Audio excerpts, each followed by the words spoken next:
नमस्कार दोस्तों। जैसा कि मैंने आपको वादा किया था कि सीजीएल का प्रैक्टिस सेट लेके आऊंगा और जो प्रीवियस ईयर क्वेश्चंस पे बेस्ड होगा, रिसेंट जो पूछे गए हैं। ठीक है, तो आज से हम शुरू करते हैं। सेट वन मैंने टेलीग्राम पे पीडीएफ सुबह ही शेयर कर दिया था। अगर आपने नहीं ज्वाइन किया टेलीग्राम चैनल, ज्वाइन कर लें, उधर आपको पीडीएफ मिल जाएगा। और 25 प्रश्न का सेट जो सीजीएल सीएचएसएल अपकमिंग एग्जाम से उन सबके लिए यूजफुल होगा और उसका सोल्यूशन करने वाले हैं।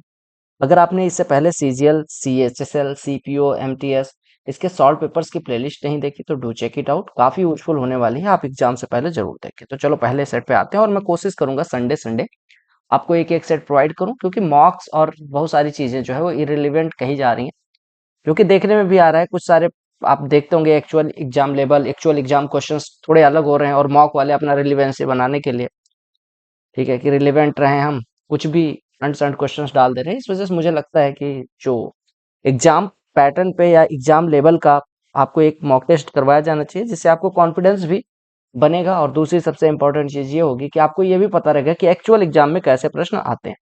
तो चलो पहला प्रश्न देखते हैं। पहले प्रश्न में क्या कहा गया? कहा गया दो फ्रेंड हैं जिनकी आयु, राम और रवि दो फ्रेंड है, इनकी आयु का जो डिफरेंस है वो 7 वर्ष है।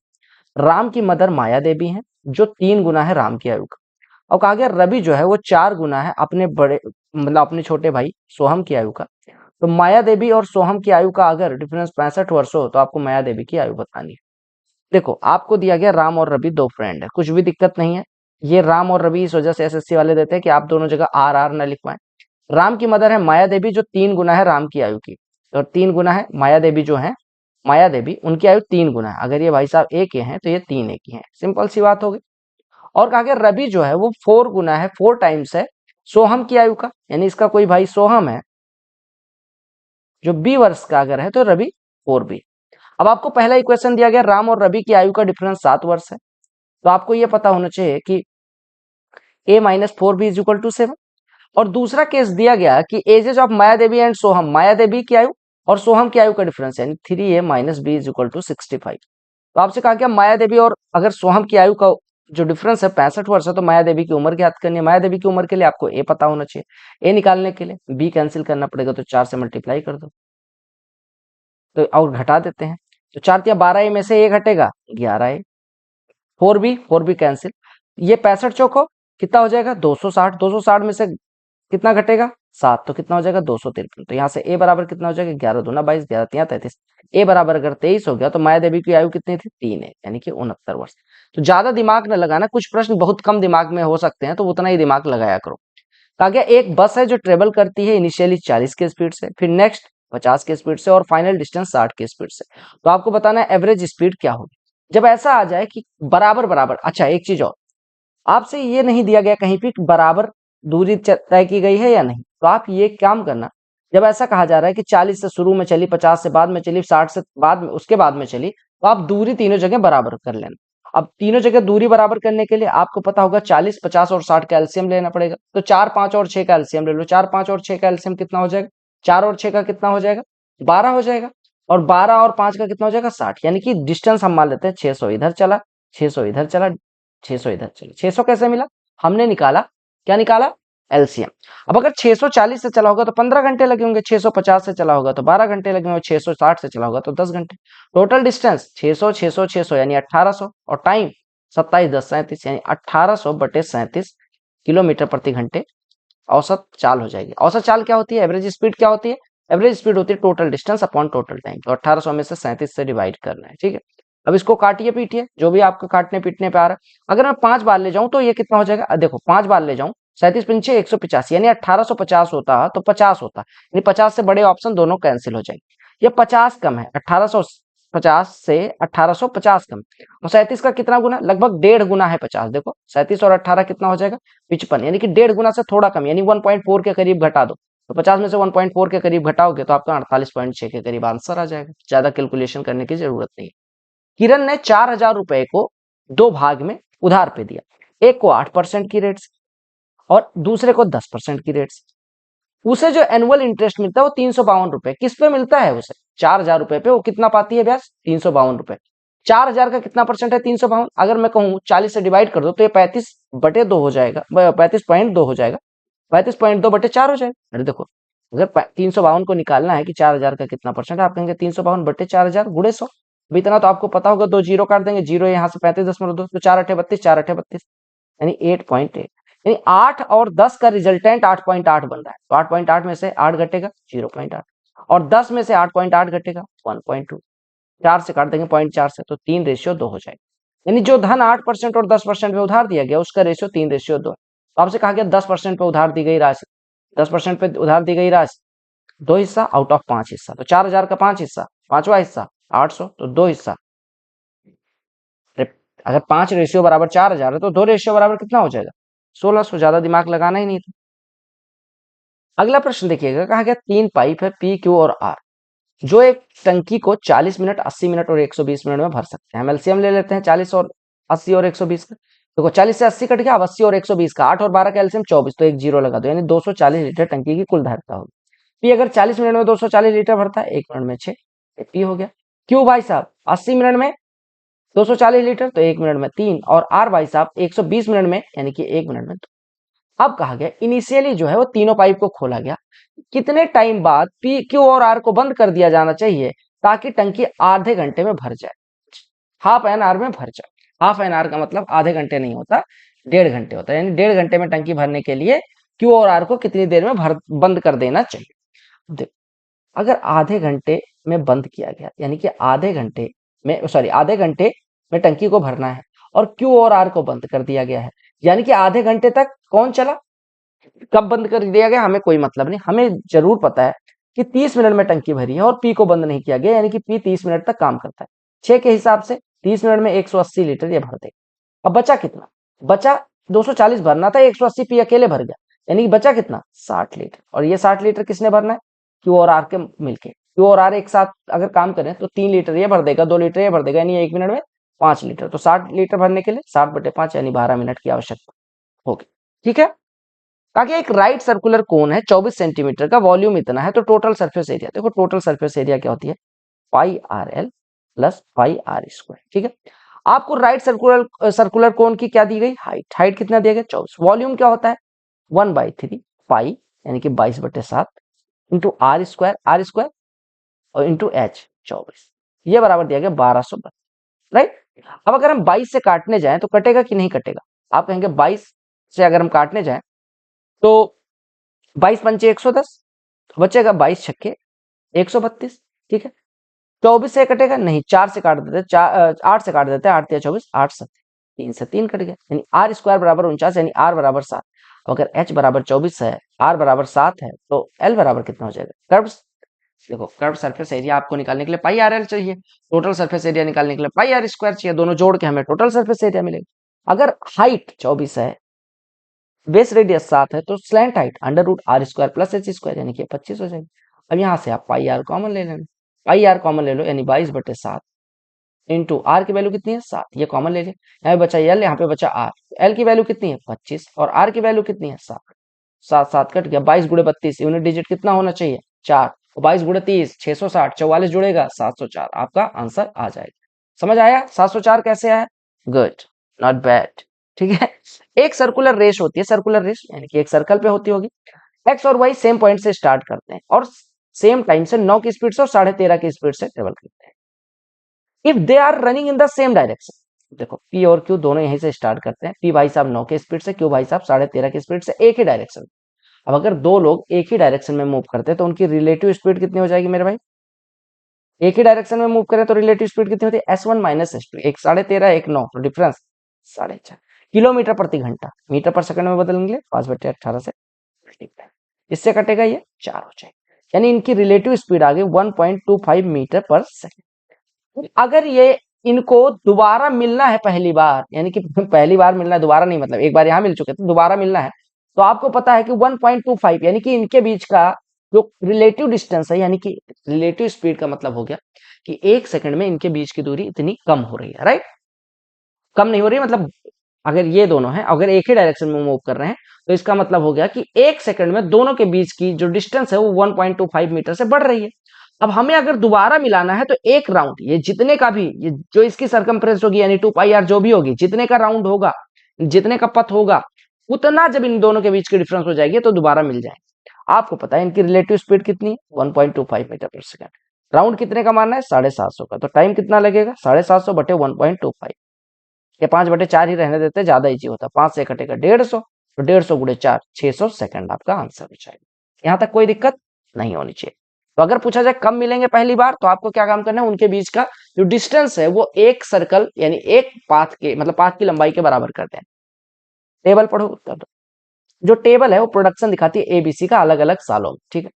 तो अगर for all the years from 2015 to 18 the average production of type b cars is how much less than, यानी कि बी का जो एवरेज प्रोडक्शन है वो कितना कम है कंबाइंड एवरेज ए और सी का। देखो गलती आप लोग कहां करते हो, ए और सी का कंबाइंड एवरेज जब निकालते हो तो ए का कितना डेटा है 4 और सी का कितना डेटा है 4, तो आप 4 से डिवाइड करते हो। लेकिन ए और सी का कंबाइंड एवरेज जब डेटा 8 है तो डिवाइड 8 से होगा, यानी कि आपको ए प्लस सी बटे में 8 करेंगे तो ये एवरेज आ जाएगा, राइट।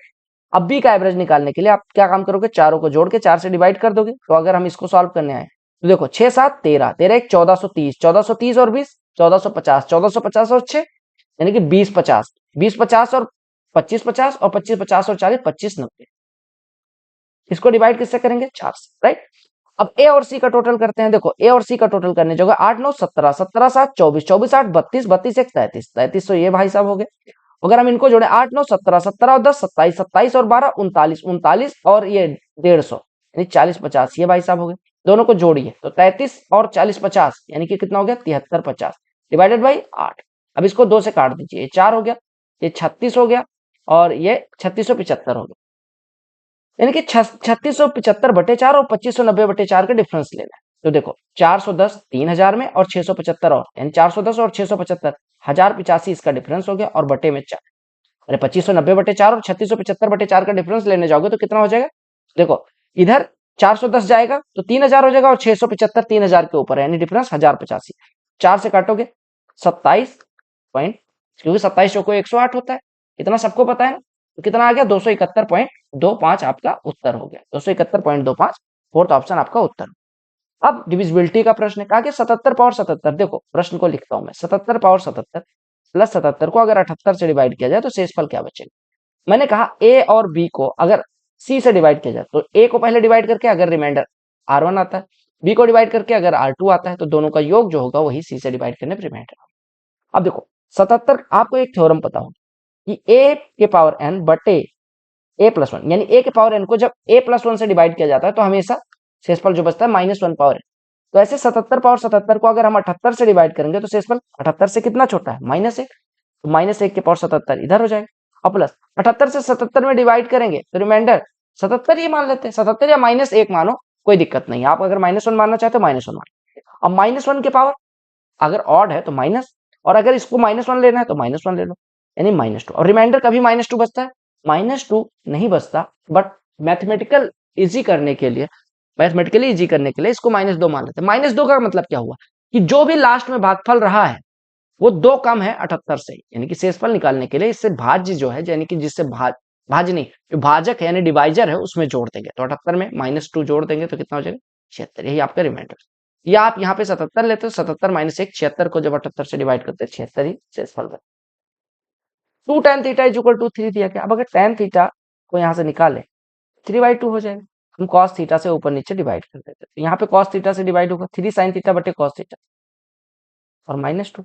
ऐसे यहाँ पे 3 tan theta plus 2, 3 tan theta की वैल्यू कितनी हो जाए 9/2 -2 बटे 9/2 प्लस 2, ये कितना हो गया 9 - 4 5 और ये 9 + 4 13। आपका उत्तर कितना हो गया 5 बटे कितना हो गया 5 बटे 13 हो गया। कोई दिक्कत नहीं कुछ। देखो एक शुगर का मर्चेंट है, मर्चेंट देख रहे हो, शॉपकीपर है बेसिकली, वो 10% प्रॉफिट पे बेचता है और बाकी को 40% प्रॉफिट पे बेचता है। उसको 20% का प्रॉफिट होता है तो 40%, देखो आपको बेसिकली कहा गया कुछ 10% पे बेचा गया, कुछ 40% पे बेचा गया, ओवरऑल 20% का प्रॉफिट। तो आपने कहा 10 और 40 का अगर रिजल्टेंट 20 है तो मिक्सचर एलिगेशन 10 20 में से घटेगा 10, 40 में से 20 घटेगा, यानी इनका रेशियो 2:1 होगा, यानी कि 10% पे जो बेचा गया 2 रेशियो में होगा और 40% पे जो बेचा गया वो 1 रेशियो में। तो आपसे 40% वाला पूछा गया, यानी 1/3 हो जाएगा। आपका 1/3 कितना होता है 1000। बोलो कोई दिक्कत। अब एक्स वाई जेड की वैल्यू निकालनी है। तो देखो निकालने के लिए आप देखो एक्स सब जगह बराबर आ रहा है, वाई चेंज हो रहा है, जेड भी, यानी आपको वाई और जेड पे काम करना है। तो मैं पहला इक्वेशन लिख रहा हूँ, x plus y plus z is equal to 12। जिनको स्पीड तेज लग रही है वो थोड़ा सा धीरे कर लेंगे। X plus y minus z is equal to 6 और x minus y plus z is equal to 4। अब आपको एक्स तो कैंसिल आउट कर देना है, तो दोनों को अगर हम घटा दें तो वाई वाई कट जाएगा, जेड देखो एक्स एक्स कट जाएगा, वाई वाई कट जाएगा और z plus z, two z is equal to 6 यानी जेड बराबर 3। तो जेड बराबर 3 जहां पे है उसके सिवा बाकी दोनों काट। अब जेड बराबर 3, अब अगर इन दोनों को मैं जोड़ दूं, इन दोनों को मैं जोड़ देता हूं तो क्या कट जाएगा, y और z दोनों कट जाएगा यानी कि 2x इज इक्वल टू 10 आ जाएगा, यानी x बराबर 5। अब x बराबर 5, z बराबर 3 कहीं भी रख देते, 5 3 8, तो y की वैल्यू 4 हो जाएगी। यानी आपका कौन सा ऑप्शन सही हो जाएगा, आपको कौन सा ऑप्शन सही हो जाएगा, सेकंड। क्लियर। ये बार ग्राफ पढ़ो और उत्तर दो। जो बार ग्राफ है वो सेल्स ऑफ बुक्स दिखाता है 6 ब्रांचेस। ब्रांच कौन से, B1 B2 B3 B4 B5 B6 और 2000 और 2001 में कितने कितनी किताबें उन ब्रांचेस से बिकी हैं ये दिखाया गया। कहा गया total sales of branch B6 का टोटल यानी total of B6 is what percent of total sales of B3 for both the years. B6 का जो टोटल है वो B3 के टोटल का कितना परसेंट है, सिंपल सी बात समझ में आई। अब देखो B6 का टोटल निकालते हैं, B6 का टोटल कितना हो गया, दोनों सालों का जोड़ेंगे और B3 का टोटल करेंगे तो कितना हो जाएगा और गुड़े में लगा देंगे, 5 से कटा, 5 से कटा, 2 से डिवाइड होगा, 20 दूना पॉइंट लगा 10 हुआ 0.5। अब 2 से अगर डिवाइड करते हैं तो 75 आता है, यानी 75 से थोड़ा सा कम, 75 से थोड़ा सा कम आपका एक ही ऑप्शन है, मार्क कर दिया। तो एसएससी ऐसे ऑप्शन सेट करती है कि आपको वहां पे ऑप्शन का हेल्प मिल जाए। ठीक, एक राइट एंगल ट्राइंगल है जो 3 4 5 साइड वाला है, इसको 3 साइड वाले भुजा के किनारे घुमाया गया। देखो ऐसे समझो, ये 3 भुजा थी, ये 4 भुजा थी और ये कर्ण होगा। 3 के अबाउट घुमाने का मतलब कि ये जो 3 वाला हिस्सा है इसको ऐसे रखेंगे और इस वाले को इधर ले आएंगे, ऐसे घुमा दो, यानी इस प्रकार से हमारा शंकु बन जाएगा। जिसके अबाउट घुमाया गया इस प्रकार से आपका शंकु बन जाएगा। अभी जो शंकु बना इसकी बेस रेडियस क्या हो जाएगी, ये 4। देखो ये 4, इसी के देखो आप इमेजिन करो कि ऐसे एक शंकु रहा हो, ठीक है। अरे यार ये क्या हो, एक शंकु ऐसे तो मतलब समकोण त्रिभुज था। अब देखो इसके अराउंड घुमाने का मतलब हुआ कि इसी के ऐसे करके इस तरह से आपको कुछ शेप बनेगा, इस तरह से शेप बनेगा, ठीक है। इस तरह से नहीं, मतलब इस तरह से शेप बनेगा। तो इसमें स्लैंट हाइट 5 हो जाएगी, हाइट 3 हो जाएगी और जो बेस रेडियस होगी वो 4। तो अगर शंकु का आयतन पूछा जाए तो आपको बस इस प्रश्न में इतना ही फोकस करना था कि जिसके अराउंड घुमाया जाएगा वो आपकी हाइट बनेगी, बस सिंपल सी बात। तो आपने कहा वॉल्यूम क्या होता है, 1/3 pi into r square, radius कितनी है 4, 4 का स्क्वायर 16 इंटू एच, कट गया आपका उत्तर 16 पाई आंसर हो गया। ठीक है, कोई दिक्कत नहीं होनी चाहिए। तो अगर length of common external tangent of to circles is 9, common internal tangent, देखो एक्सटर्नल टेंजेंट और इंटरनल टेंजेंट क्या, यह है एक्सटर्नल टेंजेंट और यह है इंटरनल टेंजेंट। यानी कि डायरेक्ट कॉमन टेंजेंट को क्या कहते हैं, what is the formula for calculating direct common tangent, बताओ। डायरेक्ट कॉमन टेंजेंट का क्या होता है, डायरेक्ट यहाँ पे दो फॉर्मूले लिख लेना। डायरेक्ट कॉमन टेंजेंट बराबर होता है अंडर रूट में t square minus R1 minus R2 का, और ट्रांसवर्स कॉमन टेंजेंट यानी इन साइड वाला under root t square minus R1 plus R2 का। अब ये बताओ कि कौन सी लंबाई हमेशा ज्यादा होगी, TCT, क्योंकि इसमें से कम घटाया गया। ठीक, अब आपको पता है दो वृत्तों की उभयनिष्ठ बाह्य स्पर्श रेखा की लंबाई 9, बाह्य स्पर्श रेखा यानी कि डायरेक्ट कॉमन टेंजेंट, और आंतरिक स्पर्श रेखा की लंबाई 5, ये बराबर 5 दिया। तो आपको त्रिज्याओं का गुणनफल यानी R1 R2 निकालेंगे। ठीक है, अब मैं क्या काम करता हूँ, दोनों का स्क्वायर कर देता हूँ। तो इसका स्क्वायर करेंगे ये रूट हट जाएगा, देखो इसका स्क्वायर करेंगे तो ये वाला रूट हट जाएगा, इसका स्क्वायर करेंगे तो स्क्वायर मतलब इधर हो जाएगा, और इसका स्क्वायर करेंगे तो ये वाला रूट हट जाएगा, इसका इधर स्क्वायर हो जाएगा। अब दोनों को घटा देते, अगर मैं इसमें से इसको घटाऊं तो यहाँ हो गया माइनस R1 माइनस R2 का होल स्क्वायर और ये प्लस हो जाएगा यानी R1 प्लस R2 का। तो ये कितना हो गया, इसमें से इसको घटा 81 में से 25 घटेगा, कितना हो जाएगा 66। ए प्लस बी का स्क्वायर माइनस ए माइनस बी का स्क्वायर कितना होता है, ए प्लस बी का स्क्वायर माइनस ए माइनस बी का होल स्क्वायर बराबर कितना होगा 4ab। 4ab मतलब 4R1 R2, 4R1 R2 is equal to 66। तो R1 R2 बराबर क्या हो जाएगा, हमने गलत कर दिया क्या, product of radius of two circle कितना होगा। ठीक है, अरे 81 में से 25 घटाया है, 56 होगा, सॉरी हमने 66 कर दिया। तो R1 R2 कितना हो जाएगा, 56/4, 14 कितना हो जाएगा, 14। देख रहे हो, ऐसे कैलकुलेशन मिस्टेक हो सकती है, तो यही नहीं करनी है आपको, बाकी चीजें तो आपको पता ही है सारी। Clear, good. चलो अगले प्रश्न पे आते हैं। कहा कि पाई चार्ट जो है वो दिखाता है एक स्टूडेंट द्वारा अलग अलग एक्टिविटीज पे खर्च किए गए दिनों की संख्या, मतलब एक वर्किंग डे में कितने कितने घंटे वो किस किस चीज पे खर्च करता है, ये दिया गया। तो कहते हैं percentage of hours spent in a school day. तो कोई स्कूल आपका, ये ऑरेंज कलर वाला है, स्कूल पे कितना घंटे खर्च करता है, 6। 6 8 14, 4 18, 2 20, 4 24, 24 में से अगर 6 घंटे स्कूल में खर्च करता है, यानी कि 1/4 हिस्सा, 1/4 कितना परसेंट होता है। ये प्रश्न करने वाला था नहीं, एसएससी में आया हुआ है, बिल्कुल आया हुआ है। ठीक है, तो आप ऐसे नहीं कर सकते कि इसमें कुछ नहीं आता। ठीक है, एक इलेक्शन हुआ सुनीता और ममता के बीच, 85% वोटर्स ने अपना वोट डाला, 2% जो है इनवैलिड रहे।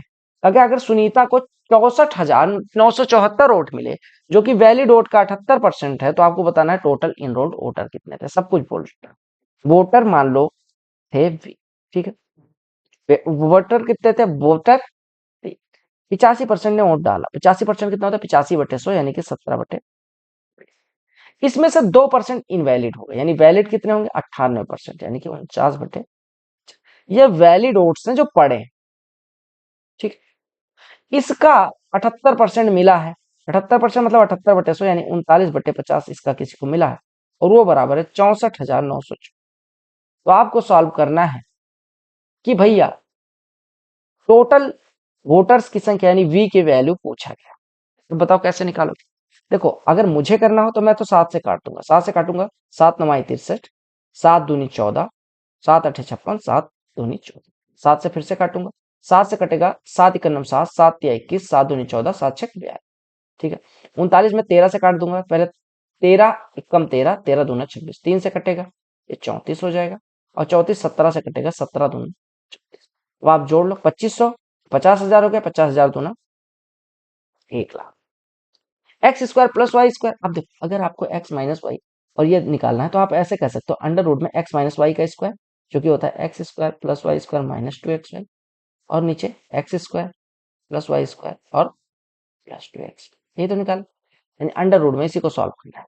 वैल्यू पुट कर दो, 280 माइनस 240 यानी कि 40, अरे 280 और माइनस 240 यानी 40, बटे 280 प्लस 240 यानी कि 520, ये कट्टा 1/13, 1/√13 आपका उत्तरम होती। ठीक है, कोई दिक्कत नहीं होनी चाहिए। पी क्यू आर और एमओएन ये क्या है, कॉन्ग्रुएंट है या फिर सिमिलर। आपने कहा कॉन्ग्रुएंसी का साइन है, अगर सिमिलर होता तो केवल ऊपर वाला जो साइन बना है वही बना। देखो मैं बनाता हूँ, ये पी क्यू आर है मान लो, और ये एमओएन है। ये क्या है, P Q R, right, P Q, ये क्या है, एमओएन, सिमिलर है और सर्वांगसम है, मतलब basically congruent. Q R P जो कोड है, ये वाला एंगल, ये 47 डिग्री का, ठीक है, ये 47 तो ये भी 47 हो जाएगा। आर पी क्यू ये वाला 51 का है, ये 51 का है, तो ये भी 51 हो जाएगा। एमओएन 5y-8, अब देखो यहाँ से एमओएन कितना हो जाएगा, ये 51 है, ये 47 है, यानी ये दोनों मिलके कितने के हो गए, 98 के, तो ये वाला कितना हो गया, 82। एमओएन बराबर 5y-8 आपको दिया गया, यानी 5y-8 बराबर 82, यानी 5y बराबर 90, यानी y की वैल्यू आ गई 18। और कहा गया कि क्यू आर बराबर 24 है, क्यू आर 24 है, अगर क्यू आर 24 है तो ओ एन भी 24 होगा। हालांकि आपको ओ एन की वैल्यू दी गई 3x plus Y, 3x plus Y बराबर 24, वाई की वैल्यू 18 यानी 3x बराबर 6, यानी x बराबर 2, x बराबर 2 मिल गया, y बराबर आपको पता ही है, तो x प्लस वाई कितना हो जाएगा, 2 + 18, कितना उत्तर हो जाएगा, कितना उत्तर होगा, 20, राइट। अब देखो कहा गया एक मैन है जो 6 लीटर मिलाता है दूध 10 लीटर पानी। देखो, if one man eight 6 litre water, 10 litre पानी, यानी मिक्सचर कितने का बना, 16 लीटर उसका ड्रम भर गया ना, और इसमें दूध कितना है, 10। ठीक है, दूसरा आदमी क्या काम करता है, 4 लीटर वाटर मिलाता है, 4 litre of water to 8 litres में, यानी 8 लीटर दूध में 4 लीटर पानी मिला देता है, यानी यहाँ दूध का हिस्सा कितना हो गया, टोटल मिक्सचर बना 12 का, और दूध है, तो दोनों मिक्सचर में दूध का अनुपात देखो, एक में 10/16 हिस्सा है, एक में 8/12, तो इन्हीं दोनों का रेशियो निकालना। अगर भिन्नों का रेशियो निकालना है तो आप क्या काम करेंगे, 10/16 इधर लिखा, इसको पलट के गुणा कर दीजिए, यानी 12/8 कर दीजिए, 4 4 2 5 10 2 14, यानी 15/16 आपका रेशियो हो जाएगा। क्या हो जाएगा 15/16 रेशियो। एक डिसऑनेस्ट मर्चेंट है, ये आपको पता होगा, ये एसएससी जब तक आप रहोगे तब तक डिसऑनेस्ट मर्चेंट की बात होती रहे। वो अपना सामान 12% कम तोलता है, यानी जब बेचता है तो वो 100 ग्राम ना देके 88 ग्राम देता है, 100 ग्राम ना देके 88 ग्राम बेचता है। और वो जो है 10% का प्रॉफिट फिर भी कमाता है, यानी कि वो 100 में ना बेच के 112 में बेचता है, यानी बेचता भी 12 ग्राम कम है, सॉरी बेचता 12 ग्राम कम है और पैसा जो है वो 10 रुपए ज्यादा लेता है, 10% ज्यादा लेता है। यानी उसका क्रय मूल्य तो एक था, बेचा कितने में 110/88 में, 110/88 में बेचा, यानी ये क्या है सेलिंग प्राइस। कॉस्ट प्राइस अगर एक है तो हम इसको लिख सकते हैं 88/88, यानी हमने कोई चीज 88 की खरीदी, समझ लो। पहले समझिएगा, पहले समझिएगा इसको। देखिए हमने क्या काम कहा कि 100 रुपए का, मान लो 100 रुपए का 100 किलो वो खरीदता है, तो बेचता 100 रुपए 100 किलो नहीं है, बेचता तो 88 ही किलो, क्योंकि 12% कम तोड़ता है। और क्या करता है वो, क्या करता है वो 10% बढ़ा के, यानी कि 110 रुपए का बेचता है। यानी कि वो समझ सकते हैं कि 1 रुपए का खरीदा और 110/88 का बेचा, या हम कह सकते हैं 88/88 का खरीदा और 110/88 का बेचा, यानी 88 का खरीदा 110 का बेचा, यानी प्रॉफिट कितने का हो गया 22 का, कितने पे 88 पे, तो कितना परसेंट हो गया 25% प्रॉफिट हो गया। अब ये तो हो गया बेसिक मेथड, बेसिक आपको बहुत इजी लगा होगा। और आप ऐसे क्या काम कर सकते हो, 12% इधर कम किया, पहले कोई चीज 12% कम में कम करने का मतलब 12% प्रॉफिट इधर और 10% प्रॉफिट इधर, ऐसे समझो।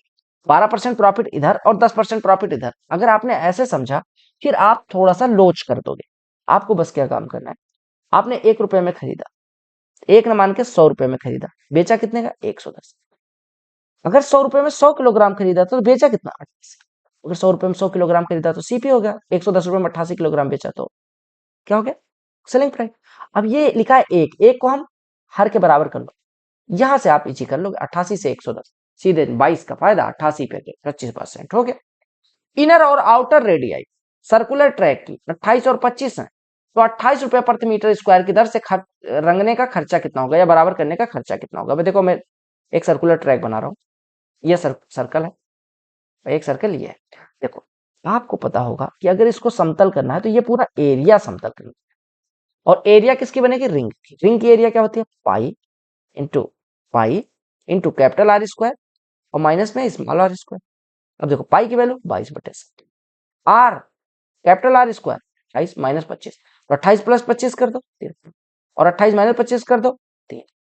इतना हमें रंगना है, इतना मीटर स्क्वायर रंगना है, और 1 मीटर स्क्वायर को रंगने का कॉस्ट या लेबल करने का कॉस्ट 28 रुपए, तो इतने का निकाल देंगे। 7 चौको 28, यूनिट डिजिट 4 तिया 12, 2 तिया 6, 6 दूनी 12, यूनिट डिजिट 2 होनी चाहिए, आपका आंसर तीसरा ऑप्शन हो जाना चाहिए मेरे हिसाब से। क्लियर हो गया, गुड। एक सर्कल में दो जीवाएं एम और पी क्यू इंटरसेक्ट करती है, मैंने इस वजह से बैलेंस पेपर लिया कि ऐसे ही पेपर आता है, एम एन और पी क्यू इंटरसेक्ट करती हैं, इस तरह से इंटरसेक्ट करती होंगी। इंटरसेक्ट करने का मतलब काटती हैं, ये एम एन है ये पी क्यू है, जो कहाँ पे काटती है ओ पे काटती है, ये ओ है। अब आपको दिया गया कि एमओ की वैल्यू 9 है, ओ एन की वैल्यू 5 है, ओ क्यू अगर 6 हो तो ओपी की वैल्यू बताओ। आपको पता है अगर दो जीवाएं इंटरसेक्ट करती है तो इसका इसका गुणनफल इसके और इसके गुणनफल के बराबर होगा। तो अगर हमें पीओ निकालना है या ओपी निकालना है तो हम कह सकते हैं एमओ इंटू ओ एन, यानी कि 45, और बटे में ओ क्यू 6, 6 से 45 डिवाइड करेंगे 7.5। ये सब लिखना नहीं है प्रश्न, कि आपको समझाने के लिए यहाँ कर रहा हूँ, एग्जाम में अगर आपने लिख दिया समझ लो पाप कर दिया।